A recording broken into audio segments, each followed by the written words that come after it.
Selamat Sabat, saudara sekalian di dalam Tuhan kita, Yesus Kristus. Puji Tuhan atas hari Sabat. Pekabaran firman Tuhan pada hari Sabat ini berjudul Halal. Halal yang dimaksudkan bukan dalam bahasa Arab, tetapi dalam bahasa Ibrani, yang artinya glory dalam bahasa Inggris dan diterjemahkan menjadi bermegah dalam bahasa Indonesia. Bermegah apa yang dimaksudkan? Bermegah yang berhubungan dengan kehidupan yang kekal, khususnya dari sudut pandang roh nubuat. Karenanya, pekabaran kita pada Sabat pagi ini adalah suatu perjalanan roh nubuat tentang hidup yang kekal. Nyonya White menuliskan dalam A Call to Stand Apart halaman 105 paragraf 3 yang berbunyi, berkali-kali dia mengungkapkan dalam tulisannya bahwa hanya Alkitab yang menjadi dasar kebenaran. Dia menganggap dirinya sebagai terang yang lebih kecil untuk menuntun pria dan wanita ke terang yang lebih besar, yaitu Alkitab. Saat Nyonya White menyatakan bahwa dirinya terang yang lebih kecil, yang dia maksudkan adalah tulisan-tulisannya yang kita kenal dengan sebutan roh nubuat. Dan tulisan roh nubuat tersebut menuntun kita kepada terang yang lebih besar, yaitu Alkitab, yang adalah dasar kebenaran. Nah, ada sebuah ayat di dalam Alkitab yang menjadi pergumulan bagi kaum Trinitas yang perlu kita pelajari, khususnya dari penjelasan roh nubuat. Sebab tulisan roh nubuat adalah terang kecil yang menuntun kepada terang yang lebih besar, yaitu Alkitab. Dan tulisan roh nubuat adalah kesaksian Yesus Kristus, sebagaimana Wahyu 19 ayat 10 nyatakan. Karenanya, lebih aman bagi kita untuk mengikuti penjelasan roh nubuat. Berikut ayat yang dimaksudkan, Yohanes 17 ayat 3 yang berbunyi, inilah hidup yang kekal itu, yaitu bahwa mereka mengenal Engkau satu-satunya Allah yang benar dan mengenal Yesus Kristus yang telah Engkau utus. Ayat ini adalah bagian dari doa Yesus kepada Bapanya, dan dengan jelas Yesus menyatakan bahwa Bapanya adalah satu-satunya Allah yang benar. Namun, guru-guru Trinitas dalam gereja Advent sulit menerima perkataan Yesus ini. Ada beberapa tanggapan kaum Trinitas yang tidak alkitabiah tentang ayat ini. Tetapi yang paling menarik bagi kami adalah bahwa kaum Trinitas menyatakan, kalaupun disebut hanya dua, yaitu Bapa dan Anak, bukan berarti yang satu tidak ada. Pernyataan tersebut sudah dijamin bukanlah inspirasi dari Yesus. Karenanya mari kita baca tulisan roh nubuat tentang Yohanes 17 ayat 3 ini dan pelajaran apa yang dapat kita ambil agar menuntun kita kepada terang yang lebih besar, yaitu Alkitab.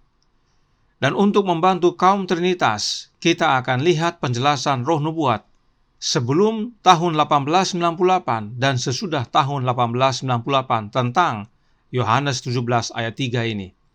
Sebab menurut guru-guru Trinitas di dalam gereja Advent, Nyonya White berubah dari anti-Trinitas menjadi Trinitas sejak tahun 1898. Namun, oleh karena waktu, kita hanya akan lihat dari buku-buku utama Nyonya White, khususnya yang diterbitkan saat Nyonya White masih hidup. Dan agar menolong menjaga kepastian konteks, kita akan baca minimal satu paragraf sebelum dan satu paragraf sesudah dari kutipan yang dibahas.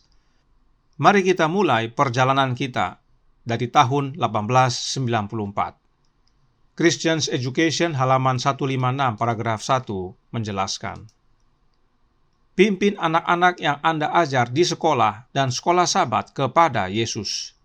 Apa yang dapat memberi Anda sukacita yang lebih besar daripada melihat anak-anak dan remaja mengikuti Kristus, Gembala Agung yang memanggil, dan domba serta anak domba mendengar suaranya yang mengikuti Dia?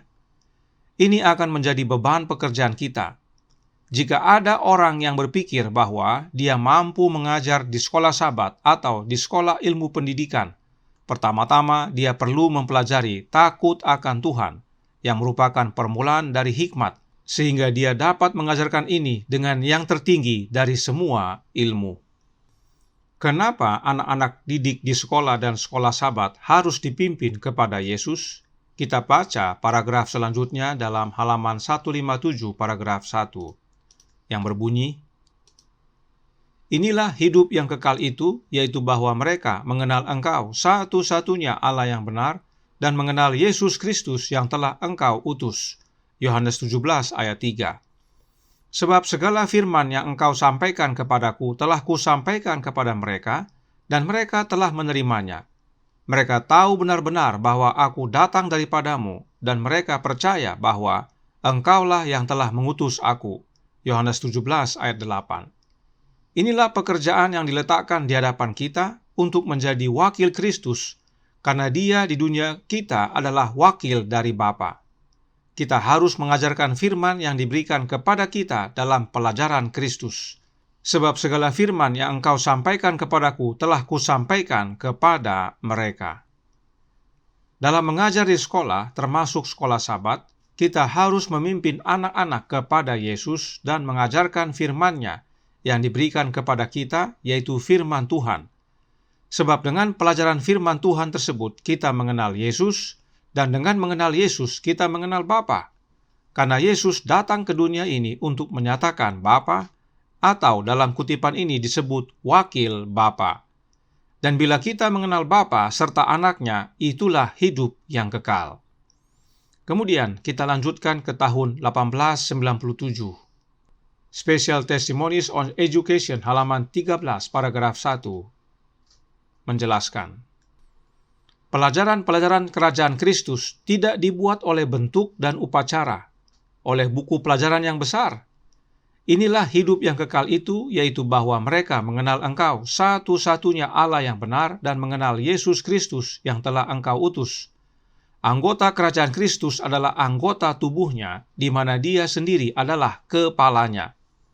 Mereka adalah putra-putra pilihan Allah, imamat yang rajani, bangsa yang kudus, umat kepunyaan Allah sendiri, bahwa mereka hendaknya menunjukkan pujian bagi Dia yang telah memanggil mereka keluar dari kegelapan ke dalam terang-Nya yang ajaib. Pelajaran tentang kerajaan sorga bukanlah dengan ritual upacara dan bukan dengan buku-buku pelajaran yang besar. Tetapi pelajaran kerajaan Kristus adalah Yohanes 17 ayat 3, yaitu hidup yang kekal adalah mengenal Allah Bapa dan anaknya. Dan bahkan disebutkan bahwa mereka yang menjadi anggota kerajaan Kristus, kepala mereka adalah Yesus itu sendiri. Nah, jika Yesus kepala dari mereka yang selamat, apakah kita perlu yang lain dari Yesus? Tentu tidak. Jangan lupa, Yesus juga dikatakan sebagai kepala yang hidup. Kita bisa baca dalam The Youth Instructor Oktober 20 tahun 1892 paragraf 5. Jadi, kerajaannya adalah kerajaan Yesus. Kepalanya adalah Yesus itu sendiri. Tubuhnya adalah tubuh dari Yesus. Dan kitalah anggota-anggota tubuhnya. Nah, jika demikian, adakah kita perlu oknum lain yang bukan Yesus dan bukan Bapa? Tentu tidak perlu. Dan masih dalam buku yang sama, Nyonya White lanjutkan dalam halaman 16 paragraf 1 yang berbunyi, doa Kristus kepada Bapanya penuh dengan kebenaran kekal. Demikianlah kata Yesus, lalu Ia menengadah ke langit dan berkata, Bapa, telah tiba saatnya, permuliakanlah anakmu, supaya anakmu mempermuliakan engkau, sama seperti engkau telah memberikan kepadanya kuasa atas segala yang hidup. Demikian pula Ia akan memberikan hidup yang kekal kepada semua yang telah engkau berikan kepadanya. Inilah hidup yang kekal itu, yaitu bahwa mereka mengenal engkau satu-satunya Allah yang benar dan mengenal Yesus Kristus yang telah engkau utus. Sebab siapa yang diutus Allah, Dialah yang menyampaikan firman Allah, karena Allah mengaruniakan Roh-Nya dengan tidak terbatas. Bapa mengasihi anak dan telah menyerahkan segala sesuatu kepadanya. Barang siapa percaya kepada anak, ia beroleh hidup yang kekal. Tetapi barang siapa tidak taat kepada anak, ia tidak akan melihat hidup, melainkan murka Allah tetap ada di atasnya. Dalam kutipan ini, Nyonya White merangkai ayat-ayat Alkitab untuk menyatakan pesan penting kepada kita. Yang ditandai kuning, Nyonya White kutip dari Yohanes 17 ayat 1-3, dan yang ditandai biru dikutip dari Yohanes 3 ayat 34-36. Dan semuanya menyatakan tentang Allah Bapa dan anaknya. Kalaupun disebutkan tentang Roh, Roh yang dimaksud adalah rohnya Bapa itu sendiri, yang Bapa berikan kepada anaknya dengan tanpa batas. Sebab segala sesuatu Allah Bapa telah berikan kepada anaknya, termasuk hidup yang kekal. Itu sebabnya siapa yang percaya kepada anak Allah beroleh hidup yang kekal. Tidak heran Yesus berdoa, inilah hidup yang kekal itu, bahwa kita mengenal Allah Bapa dan anaknya. Berikutnya, tahun 1898, tahun di mana menurut guru-guru Trinitas di dalam gereja Advent, Nyonya White berubah dari anti-Trinitas menjadi Trinitas. Benarkah demikian? Kita baca dari halaman 352 paragraf 2 dari buku Kerinduan Segala Zaman jilid kedua, yang berkata, dengan perkataan yang kuat dan penuh harapan, Juru Selamat mengakhiri petunjuknya. Kemudian dicurahkannya beban jiwanya dalam doa bagi murid-muridnya. Sambil menengadah ke langit, ia berkata, Bapa, telah tiba saatnya, permuliakanlah anakmu, supaya anakmu mempermuliakan engkau. Sama seperti engkau telah memberikan kepadanya kuasa atas segala yang hidup, demikian pula ia akan memberikan hidup yang kekal kepada semua yang engkau berikan kepadanya. Inilah hidup yang kekal itu, yaitu bahwa mereka mengenal engkau satu-satunya Allah yang benar, dan mengenal Yesus Kristus yang telah engkau utus. Kembali, saudaraku dalam Tuhan, dijelaskan oleh roh nubuat bahwa Allah Bapa telah memberikan kepada anaknya kuasa atas segala yang hidup, sehingga anak akan memberikan hidup yang kekal kepada semua yang Bapa berikan kepadanya. Inilah pentingnya kita memahami Yohanes 17 ayat 3 ini. Tidak heran Yesus berkata, inilah hidup yang kekal, yaitu bahwa mereka mengenal engkau satu-satunya Allah yang benar, yaitu Allah yang memberikan kuasa atas segala yang hidup kepada anaknya, dan mengenal Yesus Kristus yang telah menerima kuasa tersebut, sehingga dapat memberikan hidup yang kekal kepada semua yang Bapa berikan kepadanya. Dan masih dalam buku yang sama, mari kita lanjutkan. Dalam bab yang sama, roh nubuat menuliskan halaman 326 paragraf 1, yang berkata, demikianlah dalam bahasa seorang yang mempunyai kuasa ilahi, Kristus menyerahkan umat pilihannya kepada lengan Bapa. Sebagai imam besar yang penuh pengabdian, ia menjadi perantara bagi umatnya. Sebagai seorang gembala yang setia, ia menghimpunkan domba-dombanya di bawah naungan yang maha kuasa dalam perlindungan yang kuat dan pasti. Baginya sedang menunggu pertempuran yang terakhir dengan setan, dan ia maju ke depan untuk menghadapinya. Kutipan-kutipan yang baru kita baca ini diambil dari bab 73 buku Kerinduan Segala Zaman, yang kita sudah pelajari secara khusus tentang oknum ketiga dari kealahan. Bagi yang mau belajar, kami cantumkan linknya di bawah di bagian deskripsi.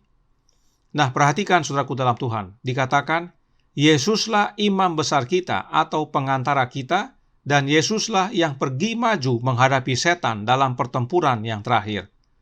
Nah, jika Yesus yang menjadi pengantara kita dan yang maju menghadapi setan, adakah kita perlu oknum yang lain lagi? Tidak perlu tentunya, cukup Yesus saja. Sebab Yesus yang maju hadapi setan dan dia sudah menang. Itu sebabnya masih dalam buku yang sama, roh nubuat menyatakan yang berikut ini. Mari kita perhatikan baik-baik. Yang pertama dari bab 33. Kerinduan Segala Zaman, jilid pertama, halaman 346 paragraf 3 berkata, satu-satunya pertahanan kita melawan kejahatan ialah dengan hadirnya Kristus di dalam hati melalui iman, di dalam kebenarannya. Kemudian dalam bab 73, Kerinduan Segala Zaman buku 2 halaman 319 paragraf 2, Nyonya White menuliskan, tanpa aku, Yesus berkata, kamu tidak dapat mengalahkan satu dosa atau melawan satu pencobaan. Dari penjelasan buku Kerinduan Segala Zaman ini, jelas bahwa Yesuslah satu-satunya pertahanan kita melawan kejahatan, dan hanya Yesus yang dapat mengalahkan dosa. Lalu bagaimana dengan oknum ketiga dari kealahan? Sebelum kita lihat jawabannya, perhatikan dikatakan, Yesus hadir di dalam hati kita oleh iman. Lihat kutipan yang sebelah kiri. Nah, roh nubuat menyatakan tentang hal ini dalam The Youth Instructor Oktober 11 tahun 1900 paragraf 10 yang berbunyi, Anda membutuhkan Roh Kristus untuk tinggal di dalam hati Anda oleh iman, jika Anda bersedia untuk mengajar orang jalan ke sorga. Artinya, kehadiran Kristus di dalam hati kita adalah melalui kehadiran Roh-Nya, yaitu Roh Kristus oleh iman. Roh Kristus inilah yang White sebut dengan istilah oknum ketiga dari kealahan. Mari kita kembali ke buku Kerinduan Segala Zaman. Kita baca dari halaman 313 paragraf 2 yang berkata, dosa dapat dilawan dan dikalahkan hanya dengan perantaraan kuasa oknum ketiga dari kealahan, yang akan datang dengan tenaga yang tidak berkurang, melainkan dalam kepenuhan kuasa ilahi. Rohlah yang mensukseskan apa yang telah dikerjakan penebus dunia. Dengan Roh, hati dijadikan suci. Dengan perantaraan Roh, orang percaya mengambil bagian sifat ilahi. Kristus telah memberikan Roh-Nya sebagai kuasa ilahi untuk mengalahkan segala kecenderungan bawaan dan kecenderungan yang dipelihara kepada kejahatan, dan untuk menanamkan tabiatnya sendiri pada jemaatnya. Jadi jelas, saudaraku dalam Tuhan, khususnya bila saudara perhatikan kalimat yang ditandai dengan warna. Warna merah disandingkan dengan yang merah, biru dengan yang biru, dan hijau dengan yang hijau. Saudara perhatikan hubungan semua kalimat tersebut dan maknanya. Maka nyata bahwa oknum ketiga dari kealahan tersebut adalah Roh-Nya Kristus itu sendiri. Karena baik oknum ketiga dari kealahan dan Roh-Nya Kristus adalah kuasa ilahi yang dapat mengalahkan dosa, atau disebut juga kecenderungan bawaan dan kecenderungan yang dipelihara kepada kejahatan. Jika Nyonya White menyatakan bahwa ada oknum lain yang bukan Yesus yang dapat mengalahkan dosa, maka Nyonya White membuat dirinya bertentangan. Sebab dalam buku yang sama, dalam 2 bab yang berbeda, Nyonya White menyatakan bahwa hanya Yesus satu-satunya yang dapat mengalahkan dosa. Jika disebut hanya, yaitu Yesus satu-satunya, maka tidak ada lagi yang lain. Cukup Yesus saja, karena Yesus yang maju hadapi setan. Bisa lihat masalah yang ditimbulkan oleh ajaran kaum Trinitas dalam Gereja Advent. Ajaran Trinitas Gereja Advent membuat Nyonya White menjadi pertentangan dengan dirinya sendiri. Karenanya, Nyonya White tidak mengabarkan yang bertentangan. Hanya dalam Kristus saja kita dapat menang atas dosa, sebab Yesuslah satu-satunya pertahanan melawan dosa, dan untuk dapat tinggal dalam Kristus, maka kita harus menerima kehadiran Roh-Nya dalam hati kita oleh iman. Dan Roh Kristus tersebut disebut dengan istilah oknum ketiga dari kealahan, atau bentuk kata ganti orang ketiga, third person. Dan jelas bahwa Nyonya White tidak berubah. Buku Kerinduan Segala Zaman sama sekali tidak mengajarkan Trinitas. Simpan semua perkataan roh nubuat yang sudah kita baca dan pelajari, sebagaimana kita berjalan menuju terang besar, Yohanes 17 ayat 3. Selanjutnya kita masuk ke tahun 1900. Membina Kehidupan Abadi halaman 81 paragraf 1 berkata, tidak seorang pun dapat menyelidiki kitab suci dalam Roh Kristus tanpa diberi pahala. Bila manusia rela diajar seperti seorang anak kecil, ia menyerahkan dirinya seluruhnya kepada Allah, ia akan mendapatkan kebenaran dalam firman-Nya. Jika manusia mau menurut, mereka akan mengerti rencana pemerintahan Allah. Dalam belajar firman Tuhan, khususnya Alkitab, penting sekali untuk kita meminta Roh Kristus. Nah, apakah rencana Allah yang perlu kita mengerti dari Alkitab? Dalam paragraf selanjutnya, Nyonya White menuliskan, halaman 81 paragraf 2, yang menjelaskan, dalam doanya kepada Bapa, Kristus memberikan kepada dunia suatu pelajaran yang harus diukir dalam pikiran dan jiwa. Inilah hidup yang kekal itu, katanya, yaitu bahwa mereka mengenal Engkau, satu-satunya Allah yang benar, dan mengenal Yesus Kristus yang telah Engkau utus. Ini adalah pendidikan yang benar. Hal itu memberikan kuasa, pengetahuan akan belas kasihan Allah dan Yesus Kristus yang diutusnya, mengubah manusia ke dalam peta Allah.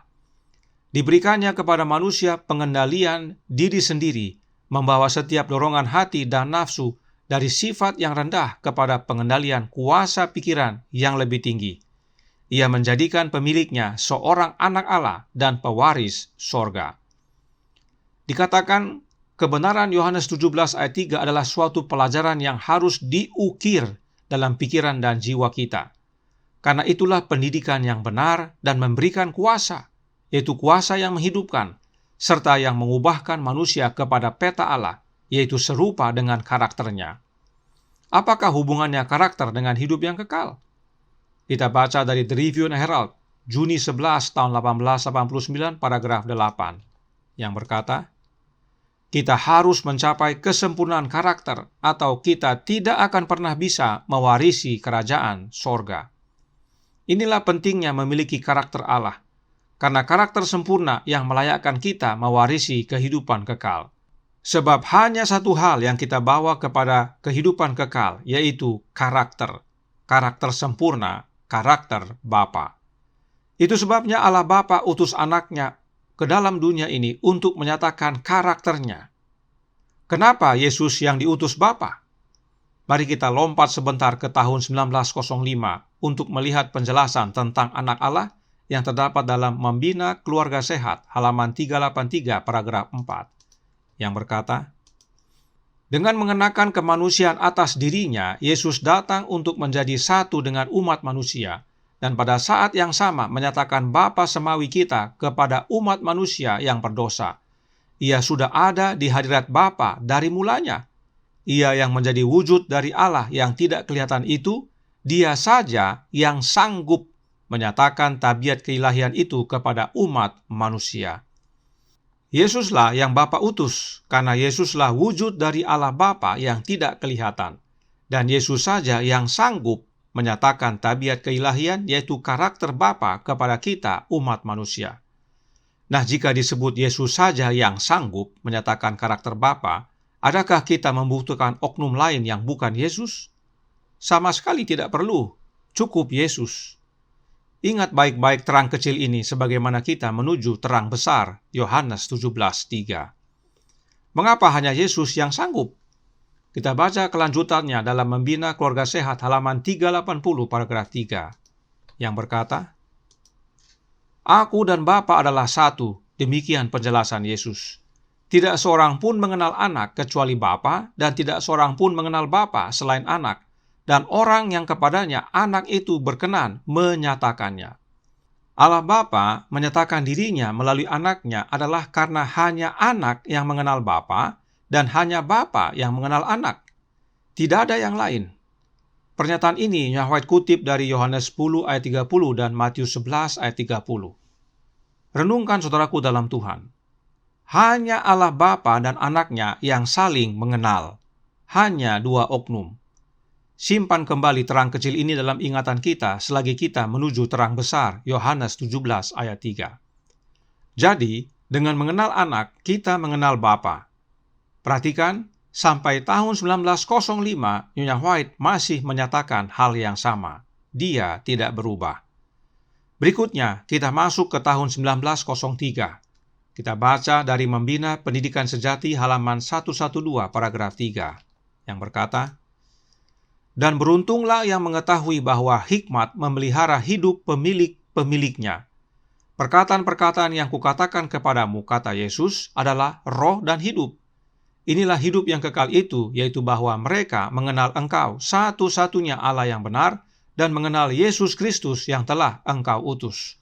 Pengkhotbah 7 ayat 12, Yohanes 6 ayat 63, dan Yohanes 17 ayat 3. Ini adalah suatu rangkaian ayat-ayat Alkitab yang mendalam.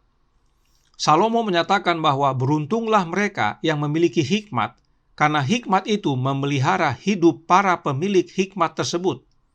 Nah, siapakah hikmat? 1 Korintus 1 ayat 24 berkata, tetapi untuk mereka yang dipanggil, baik orang Yahudi maupun orang bukan Yahudi, Kristus adalah kekuatan Allah dan hikmat Allah. Jelas bahwa Kristuslah sang hikmat, dan tidak heran, siapa yang memiliki Kristus, hidupnya Kristus pelihara. Itu sebabnya Yesus lanjutkan dalam kutipan tadi yang berbunyi, perkataan-perkataan yang kukatakan kepadamu adalah roh dan hidup. Karenanya roh itu sama dengan hidup, sebab sumbernya satu, yaitu Yesus. Dan memang Yesus adalah roh yang menghidupkan. 1 Korintus 15:45 menyatakan, seperti ada tertulis, manusia pertama, Adam, menjadi makhluk yang hidup, tetapi Adam yang akhir menjadi roh yang menghidupkan. Adam yang akhir adalah Yesus Kristus, baca ayat 47, dan karenanya kutipan tadi diakhiri dengan Yohanes 17 ayat 3, yang berkata, inilah hidup yang kekal itu, yaitu bahwa mereka mengenal Engkau, satu-satunya Allah yang benar, dan mengenal Yesus Kristus yang telah Engkau utus. Jadi, Yesuslah yang pelihara hidup kita, Yesuslah roh yang menghidupkan. Tidak heran, penting bagi kita untuk mengenal Yesus, anak Allah. Lalu bagaimana hubungannya dengan mengenal Bapa yang adalah Allah? 1 Yohanes 5 ayat 11 dan 12 berkata, dan inilah kesaksian itu, Allah telah mengaruniakan hidup yang kekal kepada kita, dan hidup itu ada di dalam Anak-Nya. Barang siapa memiliki anak, ia memiliki hidup. Barang siapa tidak memiliki anak, ia tidak memiliki hidup. Inilah hubungannya, saudaraku dalam Tuhan. Karena Bapalah sumber kehidupan, dan hidup itu Allah Bapa karuniakan di dalam Anak-Nya. Inilah pentingnya mengenal Bapa dan Anak. Nah, perhatikan paragraf selanjutnya dari buku Pembina Pendidikan Sejati tadi, yang berkata dalam halaman 112 paragraf 4. Tenaga kreatif yang mencipta dunia sehingga terwujud berada dalam firman Allah. Firman ini memberi kuasa, melahirkan kehidupan. Setiap perintah adalah sebuah janji yang diterima oleh kemauan yang diterima ke dalam jiwa, membawa sertanya kehidupan yang maha kuasa. Itu mengubah sifat dan mencipta kembali jiwa itu dalam citra Allah. Siapakah firman? Yesus Kristus, anak Allah. Dialah hikmat yang pelihara hidup kita. Yesuslah roh yang menghidupkan, dan di dalam Yesuslah Allah Bapa karuniakan hidup yang kekal.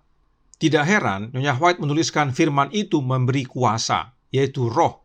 Sebab roh itu adalah kuasa sebagaimana Kisah 1 ayat 8. Dan karenanya, firman itu melahirkan kehidupan.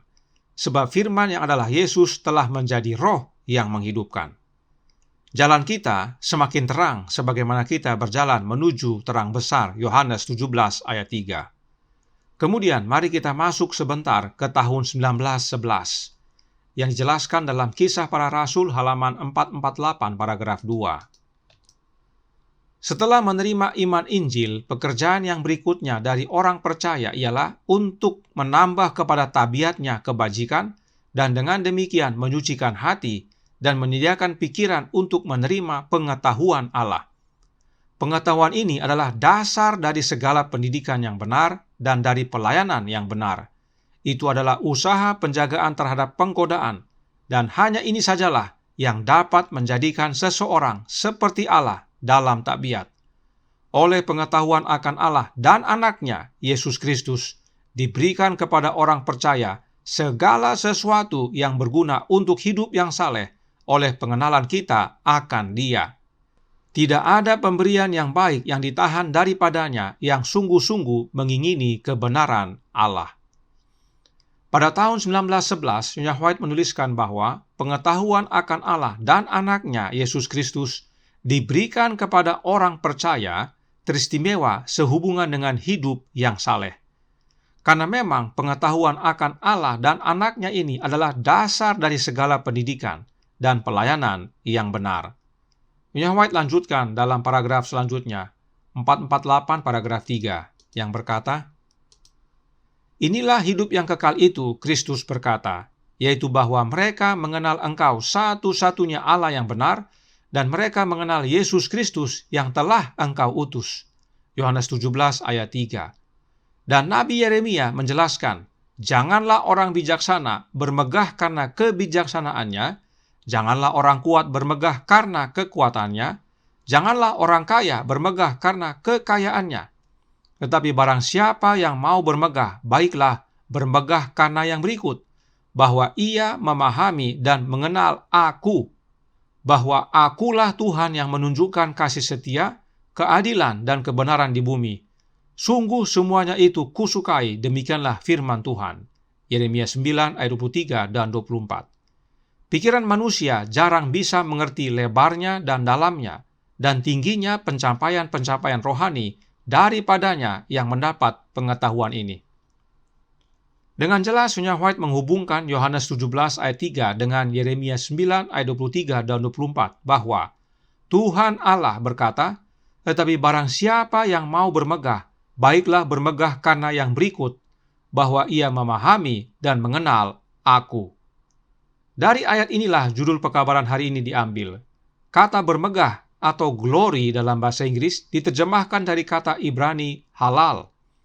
Dan bermegah yang dimaksudkan adalah bermegah dalam memahami dan mengenal Tuhan. Nah, siapakah dia? Sebelum kita lihat jawabnya, perhatikan penjelasan seorang pendeta Advent berikut ini tentang Trinitas yang diimani oleh gereja Advent. And the Adventist view of the Trinity is that there is a Father who is eternal, there is a Son who is eternal, and there is the Holy Spirit who is eternal, and they are three individual eternal beings who are united in one, united in purpose, character. They're close, just like a man and a woman become one when they're married, but they're still two, but they're one. Dalam video tersebut, sang pendeta menjelaskan tentang Trinitas yang diimani oleh gereja Advent. Dan untuk membantu, berikut gambarannya. Allah Trinitas yang gereja Advent imani terdiri dari 3 makhluk yang berbeda, yang disebut Allah Bapa, Allah Anak, dan Allah Roh. Karenanya ada 3 makhluk Allah. Namun, mereka adalah satu katanya, satu dalam tujuan dan satu dalam karakter. Dan untuk membantu, sang pendeta menyatakan bahwa hal ini sama seperti sepasang suami istri, terdiri dari 2 manusia, tetapi jadi satu daging. Jadi, dari penjelasan yang sang pendeta tersebut nyatakan, jelas bahwa Allah Trinitas Gereja Advent terdiri dari 3 Allah. Sebab sama seperti satu pasang suami istri terdiri dari 2 manusia. Nah, kalau disebut ada 3 Allah yang berbeda dan hanya satu dalam tujuan dan karakter, maka itu sama dengan Allah yang majemuk, atau jamak, atau banyak Allah. Sementara Yeremia berkata dalam Yeremia 9 ayat 23-24 yang berbunyi, bahwa baiklah ia memahami dan mengenal Aku, yaitu Tuhan dalam huruf besar. Perhatikan yang ditandai warna merah. Jika disebut Aku, maka hal itu adalah tunggal dan bukan jamak. Aku itu sama dengan hanya satu makhluk. Jika ada 3 makhluk, maka tidak bisa berkata Aku, tetapi harus kami. Ingat tadi sang pendeta menggunakan contoh suami istri. Apakah sepasang suami istri saat berkata atas nama keluarga dengan menyatakan Aku atau kami? Apakah saya saat memperkenalkan keluarga akan berkata, Aku keluarga Tambunan Ayor Baba? Tentu tidak. Yang benar adalah kami keluarga Tambunan Ayor Baba. Nah, jika kita aplikasikan analogi kaum Trinitas tersebut, maka saat Allah memperkenalkan dirinya, seharusnya berkata, kami Allah Trinitas, bukan aku. Bisa lihat saudaraku dalam Tuhan? Kebingungan yang diakibatkan oleh doktrin Trinitas di dalam gereja Advent. Mari kita kembali ke tulisan Roh Nubuat yang tadi. Kisah Para Rasul halaman 448 paragraf 3. Jadi, Tuhan Allah berkata, kalau mau bermegah, maka bermegahlah dalam memahami dan mengenal Dia, yaitu tunggal. Kembali, siapakah Tuhan dalam huruf besar yang dinyatakan dalam Yeremia 9 ayat 23 dan 24 tadi? Tuhan dalam huruf besar diterjemahkan dari kata Yahweh, yang kemudian diterjemahkan ke dalam bahasa Inggris menjadi Jehovah. Nya White menuliskan yang berikut ini dalam The Spirit of Prophecy, volume 2, halaman 60, paragraf 2, yang dicetak tahun 1877. Berbunyi, meskipun putra Allah berpakaian manusia, namun Jehovah dengan suaranya sendiri meyakinkan dia tentang status anaknya dengan yang kekal. Dalam manifestasi kepada putranya ini, Allah menerima umat manusia yang ditinggikan melalui keunggulan putranya yang terkasih. Yehova ini punya anak, dan saat anaknya keluar dari air saat selesai dibaptis, Yehova dengan suaranya sendiri meyakinkan anaknya bahwa anaknya itu meski berpakaian manusia adalah anaknya Yehova yang disebut yang kekal. Jadi, saat Yehova berkata, "Inilah anakku yang kukasihi, kepadanyalah aku berkenan," itu adalah jaminan kepada Yesus bahwa dia adalah sesungguhnya anaknya Yehova. Maka jelas bahwa Yehova ini adalah Allah Bapa.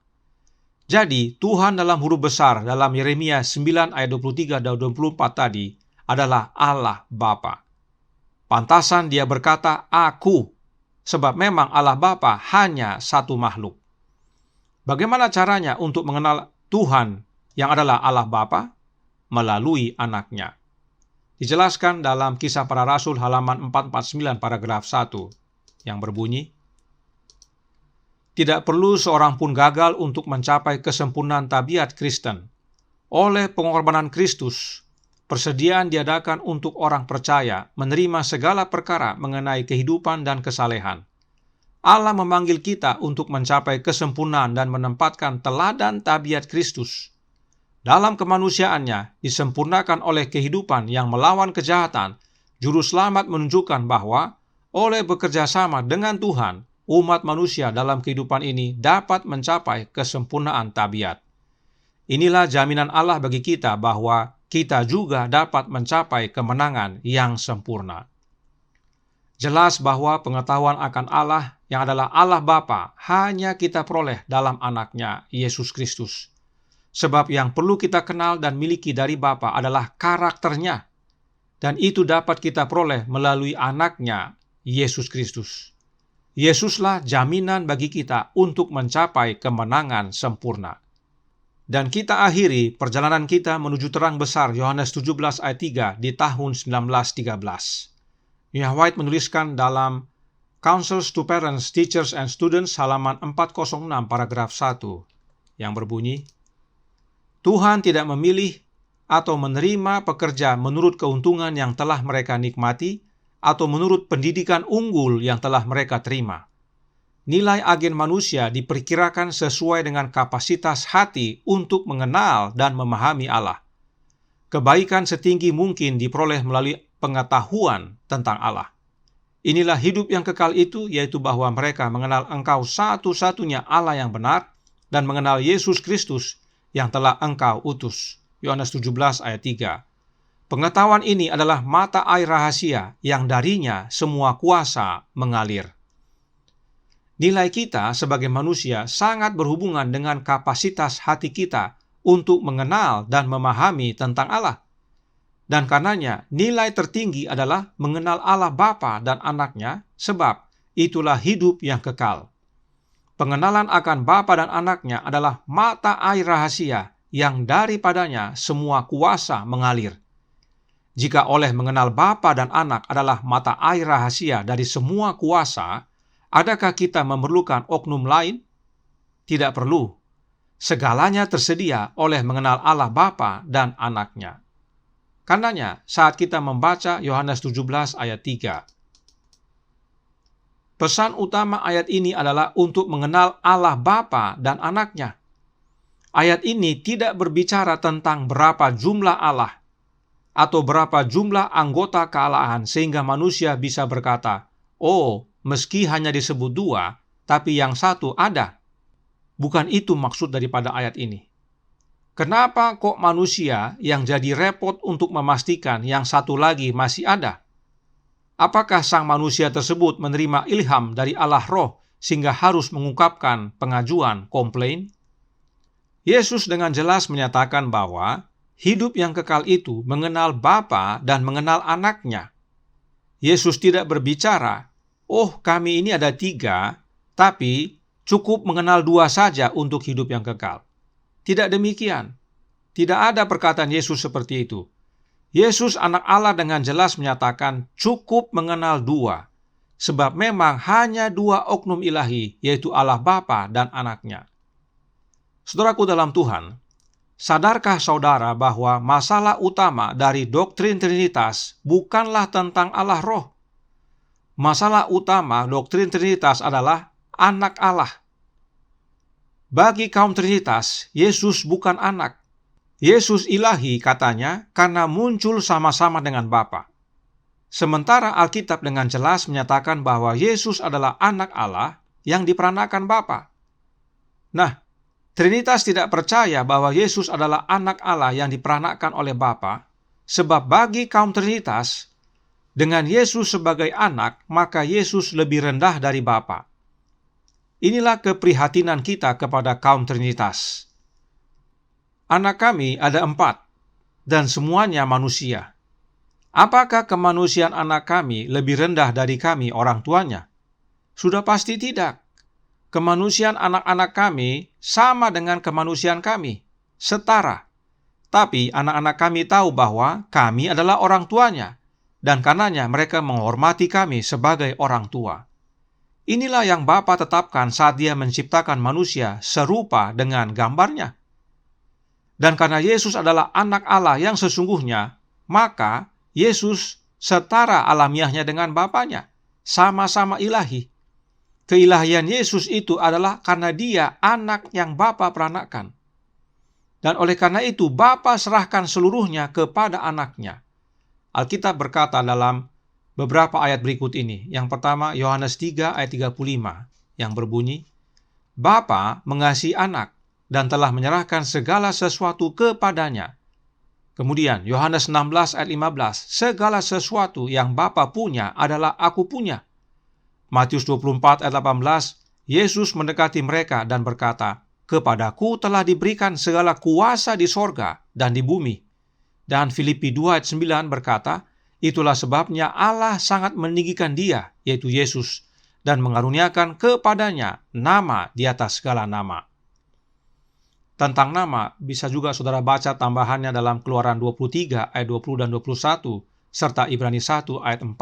Di mana dengan jelas dikatakan Allah Bapa menyerahkan atau memberikan namanya kepada anaknya. Yesus menerima nama dari Bapanya, dan nama berhubungan dengan kuasa. Jadi jangan heran saudaraku dalam Tuhan jika Alkitab berkata dalam Yudas 1 ayat 4 yang berbunyi, Sebab ternyata ada orang tertentu yang telah masuk menyelusup di tengah-tengah kamu, yaitu orang-orang yang telah lama ditentukan untuk dihukum.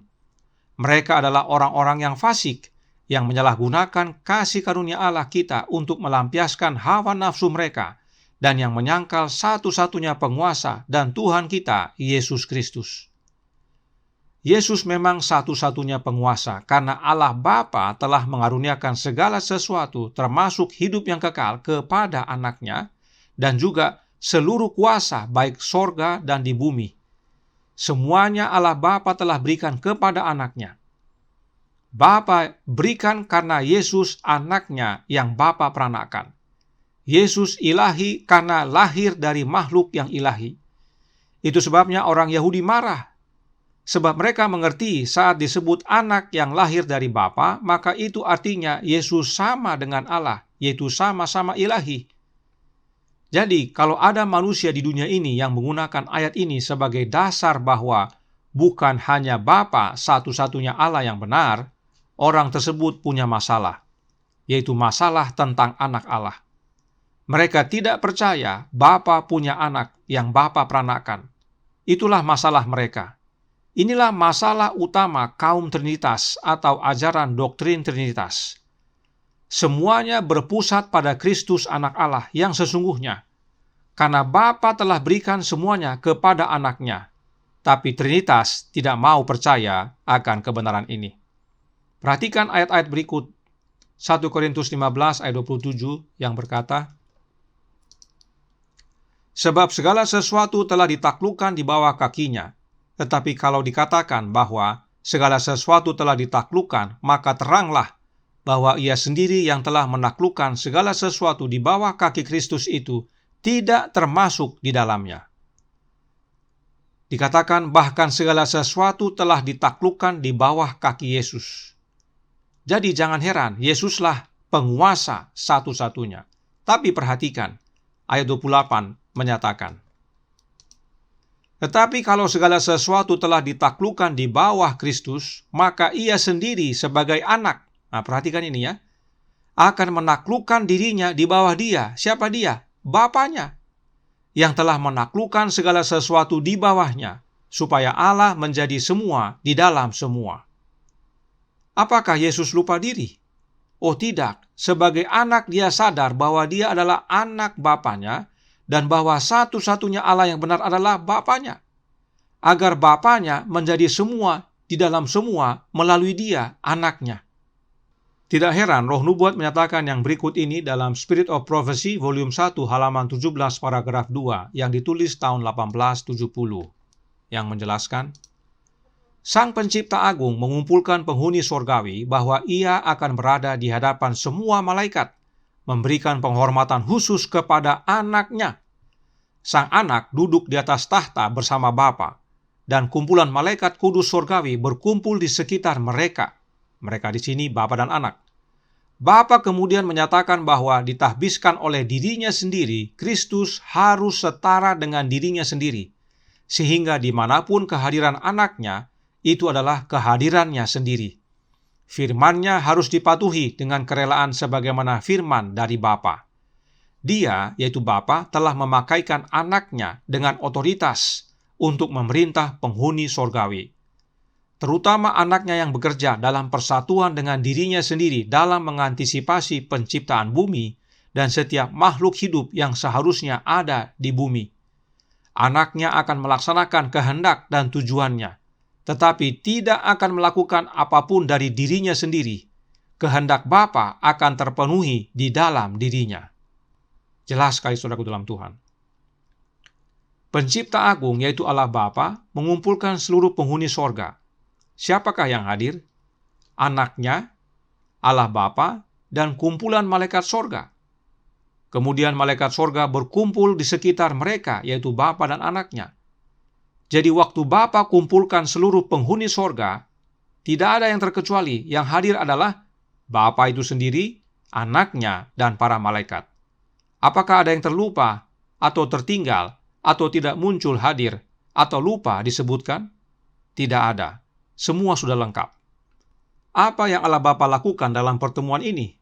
Allah Bapa mengurapi atau mentahbiskan anaknya agar menjadi setara dengan dirinya. Artinya, kesetaraan anak dengan Allah Bapa bukanlah sesuatu yang sudah ada sejak awal, tetapi diberikan oleh Bapanya. Dan kesetaraan yang dimaksud adalah setara dengan posisi Bapa. Kehadiran anak sama dengan kehadiran Bapa.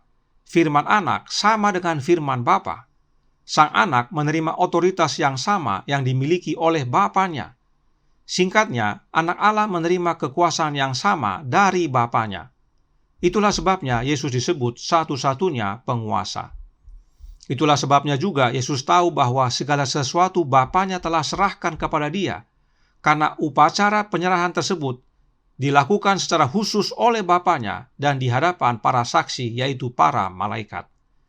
Kemudian lihat juga bahwa Allah Bapa bersatu bekerjasama dengan anaknya untuk menciptakan dunia dan segala isinya. Itu sebabnya meski Allah Bapa adalah sang pencipta, namun prosesnya diserahkan kepada anaknya. Bisa baca Kolose 1 ayat 15-17 dan Ibrani 1 ayat 2. Dan karenanya Yesus juga disebut pencipta. Dan kalaupun Yesus melakukan kehendak dan tujuan Bapanya, Yesus tidak pernah membanggakan diri dan menyatakan bahwa itu dari dirinya. Yesus selalu meninggikan Bapanya dan menyatakan bahwa itulah pekerjaan yang Bapanya berikan kepada Dia. Yohanes 6 ayat 38 berkata, "Sebab aku telah turun dari sorga bukan untuk melakukan kehendakku, tetapi untuk melakukan kehendak Dia yang telah mengutus aku." Jelas sekali saudaraku dalam Tuhan, hubungan antara Bapa dan anak ini. Dan inilah yang ditolak oleh kaum Trinitas. Siapakah yang saudara pilih? Firman Allah dan tulisan Roh Nubuat atau doktrin manusia Trinitas? Jika saudara mau halal, mau bermegah, biarlah saudara bermegah dalam mengenal akan Allah Bapa, sebab Dialah sumber segalanya, dan untuk mengenal Allah Bapa, Dia telah utus anaknya, Yesus Kristus. Karenanya ingat semua kebenaran ini saat kita membaca Yohanes 17 ayat 3. Nah, sehubungan dengan Roh Kudus, atau yang disebut juga dengan penghibur, apakah itu ada? Oh, ada. Mari kita baca dalam manuskrip 1 tahun 1903 paragraf 13 yang berkata, biarlah mereka mempelajari Yohanes pasal 17 dan belajar bagaimana berdoa dan bagaimana menghidupkan doa Kristus. Dia adalah Sang Penghibur. Dia di sini adalah Kristus. Dia akan tinggal di hati mereka, membuat sukacita mereka penuh.